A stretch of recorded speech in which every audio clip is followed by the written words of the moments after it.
Jika kamu melakukan amalan dengan kecintaan, ya moga-moga Allah rezekikan kepada saya, kepada tuan-tuan dan puan-puan, cinta setulusnya kepada Allah, ya, maka kamu akan melihat betapa amal ibadah kamu sebenarnya adalah anugerah daripada Allah. Lalu kamu akan terus konsisten melakukannya semata-mata kerana kesetiaanmu. Ini bahasa yang kita menggemparkan dewan kita tadi. Ya, kesetiaanmu. Melihat dirimu adalah milik Allah. Setia kita hanya untuk Allah.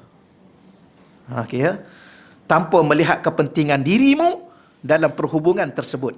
Inilah tahap para as-siddiqin. Ini yang kita kata. Minan nabiyyin was-siddiqin. Jujur, benar. Dia hanya hidup dan matinya hanya untuk Allah. Yang mencontohi para nabi dan rasul. Di mana ibadah yang mereka lakukan benar-benar sekadar ungkapan kesetiaan mereka, muka surat 60, terhadap kemilikan Allah terhadap diri mereka dan kesetiaan terhadap tujuan mereka diciptakan. Kita dicipta dengan satu nilai dan makna, iaitu hamba kepada Allah. Di situ apa makna hamba? Kita milik Allah. Dan Allah cipta kita dengan satu tujuan. Tujuan kita hanya Dia, iaitu Allah. Tolong minta dengan Allah, betul-betul ya Allah, masukkan ke dalam hati aku benar-benar bahawa hidup dan matiku hanya untuk-Mu ya Allah. Benar. Dan minta sifat benar, hati yang benar, bukan hati yang berpura-pura dan berbolak-balik. Al-abid ra'in bi ibadati. Akhirnya disebut begini kesimpulan bahasan kita hari ini. Al-abid, seorang hamba itu ra'in, memerhatikan, li'ibadatihi, kepada ibadahnya. Jadi seorang hamba yang melihat ibadah sebagai perbuatan dirinya sendiri tanpa menghayati bahawa ia adalah anugerah daripada Allah, maka dia akan sibuk memandang kepada amalannya. Lalu dia akan membawa kepada rasa seronok dengan dirinya sendiri terhadap amalan tersebut yang dinisbahkan semata-mata kepada diri ini. Sebenarnya kenapa Allah buat kita macam ni? Sebab Allah tak nak kita terpedaya dengan diri kita. Kerana diri kita tidak seberapa sebenarnya. Berapa ramai manusia terpedaya dengan kekayaannya, sebenarnya dia tak pernah kaya pun. Ya, berapa ramai manusia terpedaya dengan ilmu dia, sebenarnya dia tak pernah ada ilmu pun, kecuali apa yang Allah beri kepada dia, sekadar apa yang ada. Sehingga diri dia sendiri pun dia tak tahu dia nak akan mati bila. Berapa ramai manusia, dia rasa terpedaya dengan kekuatan dia, kekuasaan dia. Dia tak tahu besok dia akan mati. Sehingga dia mati pun dengan kuasaan yang ada, dia tak mampu nak angkat jasad dia sendiri. Kuasa apa? Nak urus diri sendiri tak mampu. Kuasa apa? Sebab tu manusia terpedaya. Maka Allah tak nak kita terpedaya dengan diri kita sendiri, termasuk terpedaya dengan ibadah yang kita lakukan, kerana kita rasa kita yang melakukannya. Akhir sekali kita riak, tunjuk, sombong bahawa kita ni ahlul ibadah. Padahal tak ke mana ibadah kita nak banding dengan ibadah orang yang terdahulu. Lagi hebat, lagi banyak. Maka ketika itulah ya Allah nak selamatkan kita. Kemudian akhir sekali penutup, wal muhibbu, pencinta.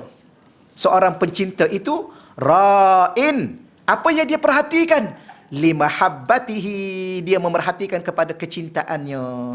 Pencinta pula, nota kaki angka bawah tu ya, akan sentiasa melihat tujuan dan kesetiaan di sebalik perbuatannya, iaitu kecintaannya kepada Allah. Dengan bahasa mudahnya, seorang pencinta itu apa yang dia lihat bukan diri dia, apa dia pandang bukan amalan dan ibadah dia, yang dia pandang adalah Allah yang dia cintai. Maka sebab tu ibadah dia luar biasa nak banding dengan sesiapa pun.